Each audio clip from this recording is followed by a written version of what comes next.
Potencial de ação e repouso do neurônio. Os neurônios são células responsáveis pela transmissão dos impulsos nervosos. Potencial de ação é a inversão de cargas que ocorre entre o meio intracelular e meio extracelular. O impulso nervoso é uma corrente elétrica que viaja ao longo do neurônio graças a movimentos de íon através de canais voltagem independentes, localizado na membrana plasmática do neurônio. De repente, a célula tem um estímulo. Quando o impulso nervoso atinge o limiar da célula em torno de menos 55 mV, abre-se canais de sódio dependentes de voltagem. Os íons de sódio entram na célula, diminuindo a diferença de cargas elétricas daquele local, ficando positivo no meio intracelular e negativo no meio extracelular.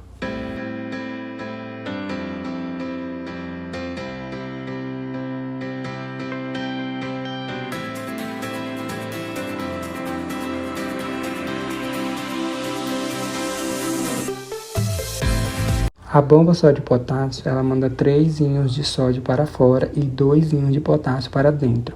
Dessa maneira, o interior da célula em repouso tem maior concentração de potássio e o seu exterior tem mais concentração de sódio. Devido à presença de outros íons de cargas negativas que ficam aprisionados no interior da célula, o resultado final é o meio intracelular negativo e o meio extracelular positivo.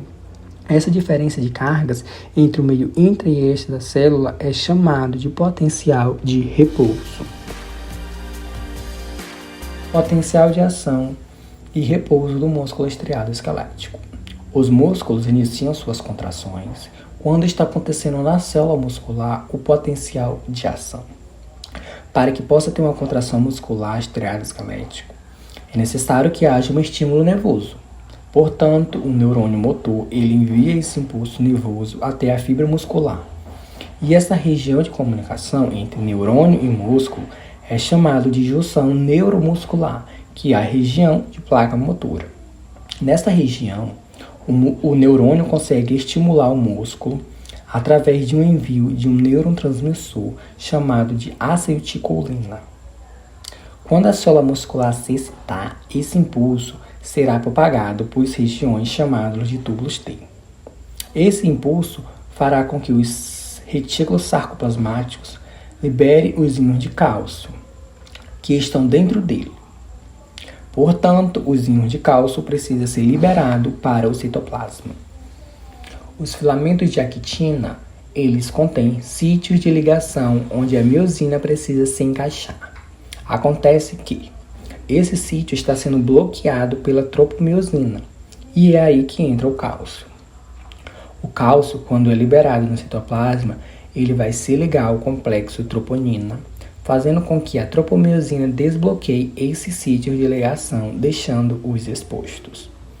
O ATP vai levantar a cabeça da miosina e vai promover o encaixe da miosina com a actina.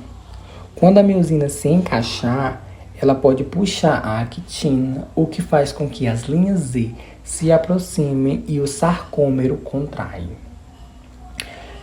E depois, quando o cálcio retorna para o interior do retículo sarcoplasmáticos, os níveis citoplasmáticos diminuem. Isso faz com que os músculos relaxem e seja interrompido o processo de contração muscular. Potencial de ação cardíacos. O potencial de ação ocorre devido a alterações na membrana das células cardíacas, relacionada à entrada e saída de correntes iônicas. Esse movimento ocasiona a mudança de polaridade, levando à despolarização celular. Os principais íons envolvidos nesse processo são o sódio, potássio e cálcio. Existem 2 tipos de potencial de ação no coração, de acordo com o tipo celular: o potencial de ação de resposta rápida e o potencial de ação de resposta lenta. O potencial de ação de resposta rápida é o potencial de ação encontrado nos miócitos contráteis e fibra de Purkinje. É dividido em 5 fases. Ocorre o estímulo no átrio e se atinge o linear. Portanto, se inicia o processo.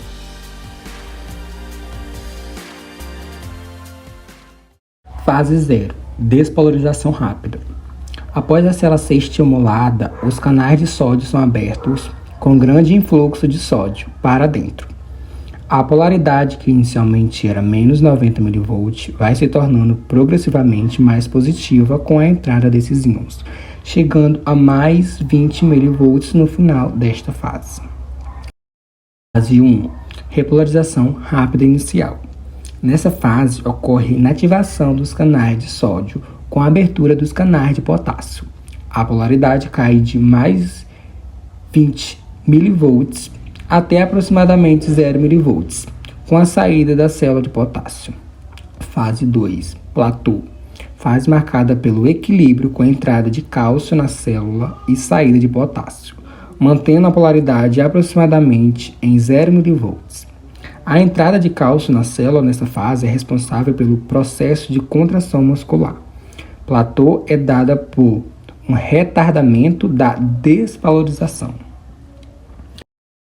Fase 3.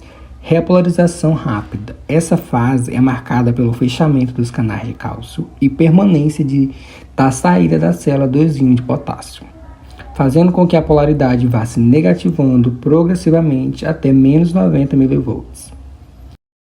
Fase 4. Fase de repouso. Apesar do nome dessa fase ser repouso, ocorre troca de 3 íons de sódio para fora e 2 íons de potássio para dentro da célula, às custas de gasto de energia, ATP, através da bomba sódio-potássio. O potencial de ação lento do coração ocorre nas células do nó sinoatrial e do nó atrioventricular, que são responsáveis por iniciar e transmitir os sinais elétricos para a contração do músculo cardíaco. Nas células do nó sinoatrial, também conhecido como marca-passo natural, o potencial de ação lento ocorre devido a uma abertura gradual dos canais de cálcio tipo T, que geram a corrente de entradas de íons cálcio positivos. Essa abertura lenta é responsável pela fase de despolarização do potencial de ação nesse tipo de célula. Após a despolarização, ocorre a fase de repolarização, principalmente pela saída de íons de potássio.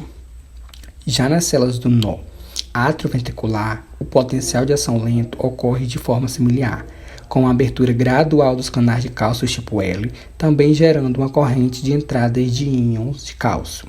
Isso permite a transmissão do sinal elétrico dos átrios até os ventrículos.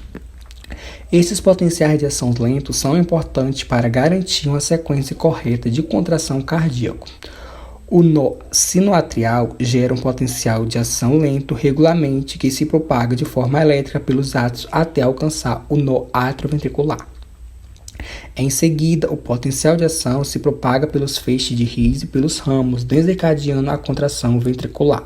Em resumo, o potencial de ação lento do coração ocorre nas células do nó sinoatrial e do nó atrioventricular, permitindo a geração e a transmissão do sinal elétrico para a contração cardíaca coordenada.